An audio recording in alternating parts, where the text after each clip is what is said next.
يلا. وراك فيديو؟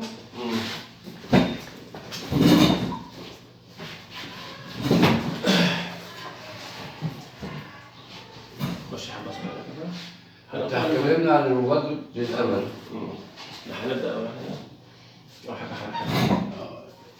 مبادرة الأمل هل كانت ابتدت في سوريا الأول ولا في مصر هنا الفكرة كانت كده؟ مبادرة الأمل بدأت بمصر الصراحة، يعني كانت أسسناها 26/10/2016.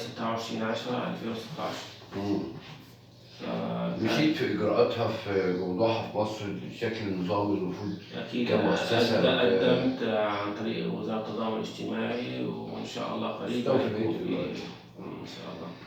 أهداف الأمل يعني كل الناس اللي موجودة في مصر وخارج مصر وسوريا ولا متحددة على أشخاص معينين أو ناس لا معينين؟ يعني بتستهدف أكيد أول حاجة المصريين مع السوريين مع الجنسيات العربية وأفريقية.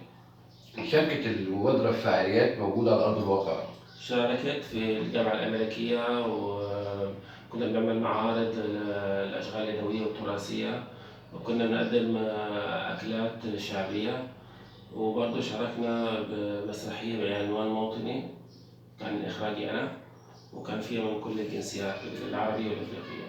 إيه اللي ممكن يعني تقوله لمصر بحيث إن مصر تكون محتضنة معاك المبادرة بشكل تكون راضي عنه أو شايف هو ده بيؤدي للأهداف اللي متأسسة عشانها المبادرة؟ والله أنا من سنتين يعني طلع قرار من السيد الرئيس السيسي إنه في ترخيص للمبادرات، فأنا دي كانت فرحتني جدا. ما زالت الترخيص قائم ولا أعتقد؟ لا قدمت عليه وإن شاء الله يعني قريبا إن شاء الله يكون في إنه يعني الإجراءات تكمل بشكل نهائي. بس حاليا شغالين مع منظمات دولية مع منظمة الأمم المتحدة برامج أنشطة للشباب. بنعمل مثلا إنه مشاريع صغيرة للشباب ممكن نحولها عن طريق المبادرة لمنظمات. ممكن نعمل أنشطة توعوية زي تتعامل هنا، إيه ليك وإيه اللي عليك، تحافظ على الدولة المصرية، تحافظ على المكتسبات الموجودة، تكون يعني أنت عارف تكون إجراءاتك نظامية مش تكون مخالف. دوما بنعمل توعية للشباب. تعاون معاك مصريين من هنا، فنانين مثقفين؟ أكيد في تعاون من المصريين بشكل كتير كبير، يعني كتير متعاونين، وكتير احنا بنستهدفهم يكونوا معنا، لانه بالفعل لازم يعني حلقه الوصل احنا لازم يكون في تواصل كويس بيناتنا لازم. والحمد لله كتير متفاعلين بهالموضوع هذا وكتير متشاركين معنا، ان كان شعراء وان كان فنانين وان كان مخرجين بشكل عام. في دورات مجانية أو تعليمية بتفيد المجتمع، أنتوا بتعلموا الناس بيها، بتنقل لهم الثقافة السورية أو بتنقل لسوريا الثقافة المصرية أو لبقية المجتمعات؟ أكيد إحنا بنعمل صالونات ثقافية بتضم كل الجنسيات العربية والإفريقية، وبكون فيها فنانين شعراء ومطربين وممثلين ومخرجين، وبيكون من كل الدول العربية، فبصير تمازج وتعارف بين هالقامات وهالناس اللي عندهم ثراء فني وثقافي. وبنفس الوقت بنعمل إيفنتات بتضم دول عربية وإفريقية بالنسبة للفلكلور، الرقصات الشعبية، اللباس الفلكلوري، الأكلات الشعبية، الموروثات اللي عند الشعوب. بتحس صار في تمازج كثير، وبتحس صار في تعاون وفي محبة. احنا دوما مبادرة الأمل للثقافة والفنون هي نشرة للسلام والمحبة. رمضان 2022 كان في فعاليات زي كده، حضرت ندوات، حضرتوا إفطار مشترك ما بين؟ عملنا يعني إفطار دار المسنين 6 أكتوبر الحي السابع. كان يعني انا كنت زرته قبل هيك ولقيت انه بالفعل في ناس كبار بالسن عندهم ثقافات وعندهم يعني عندهم معرفه، وحبيتهم جدا يعني.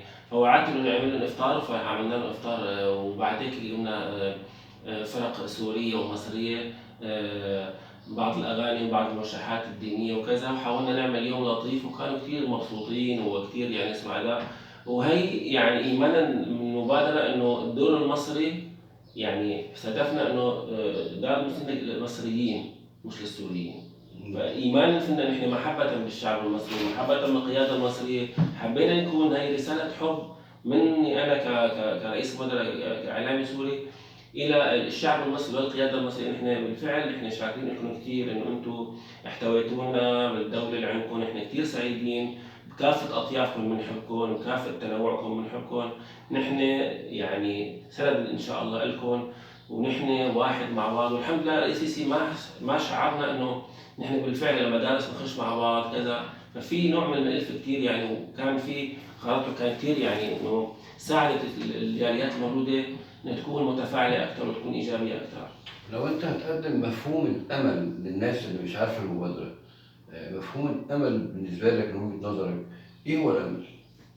الأمل دوما إن إحنا نحب بعض. أنا يعني الأهم شيء إنه مبدأ او بتامل في ايه يعني؟ إيه بأمل املك إنه إيه؟ دوما يكون في حوار، الناس تتفاهم مع بعضها، يكون في حوار، يكون في تعايش في سلمي. تبادل الحضارات الثقافه نفسها. الحضارات والثقافات، تقبل للرأي الآخر، تقبل للديانات كلها، تقبل لأي شيء، ما يكون في يعني حاجز معين يمنعك بالتواصل مع الآخر.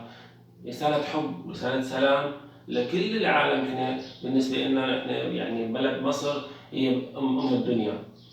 الطاقات اللي انت ممكن تحتاجها، الطاقات الثقافيه والابداعيه والاعلاميه اللي موجوده في مصر، يقدروا يتواصلوا معاك يعني من خلال صفحتك او من خلال زوم أكيد المقر في او عندنا تواصلات كتير الحمد لله يعني، من دول عربية وأفريقية، وكتير معجبين بالإنجازات اللي عم نعملها. لو إنه يعني الشغل التطوعي لسه ما في دعم مباشر لنا، بس الحمد لله يعني محبتنا لفكرتنا، ونحن بنحب ننشر السلام والمحبة، ونقول له شكرا لمصر بأي وقت، وشكرا لاحتضانك إلنا، وإني كنت بالفعل أنت السند إلنا وجودنا حاليا، ودعمتينا بشكل كتير كبير. فدوما لازم نحن نعمل بصمة خير بمصر. فيك تتكلم مع مصر تقول لها ايه لو جات لك الفرصه تتكلم مع مصر؟ ممكن تقول لمصر ايه؟ بنقول لها شكرا مصر قيادة وشعبا، بنحبك كثير يا مصر. وبالفعل احنا سعيدين انه نكون يعني موجودين بمصر ارض الكنانة، اطيب شعب، الشعب الطيب، الشعب الطيب، الشعب المعطاء، الشعب اللي بيحب انه يعني الاخر. انا حتى بمكتبي حتى علم مصر محبة بالشعب المصري، ومحبة بالقيادة المصرية، ومحبة بمصر ككل. نحن دوما شعب واحد، دوما عندنا رؤية واحدة، دوما نحن مع القيادة المصرية ومع مع الشعب المصري. وبتمنى ان شاء الله يكون دوم الود والمحبة بين الشعوب العربية والافريقية، وبين الشعب السوري خاصة والمصري خاصة. وتحية للشعب المصري الطيب وللقيادة المصرية. يعني اول مبادره تحمل على مصر وسوريا اللي جايه خطتها امتى عندك؟ هل في احتفالات اكتوبر او احتفالات 30 يونيو اللي جايه تقدر يبقى في نشاط ثقافي بتقدمه مبادره الامل لمصر؟ أكيد أكيد، يعني أنا إن شاء الله حاطط بتفكيري إنه نعمل يوم احتفالا مع القيادة المصرية ومع الشعب المصري وانتصاراتهم. نحن حابين نشارك الشعب المصري لأنه هو بقى جزء لا يجزأ منا وهو حاضرنا هون. فأكيد إن شاء الله قريبا حيكون في فعالية تضم الشعب السوري والشعب المصري، ونقول لهم شكرا يا مصر. تحيا مصر وتحيا سوريا ودايما مع بعض ان شاء الله. متشكرة كثير وأهلا وسهلا فيك.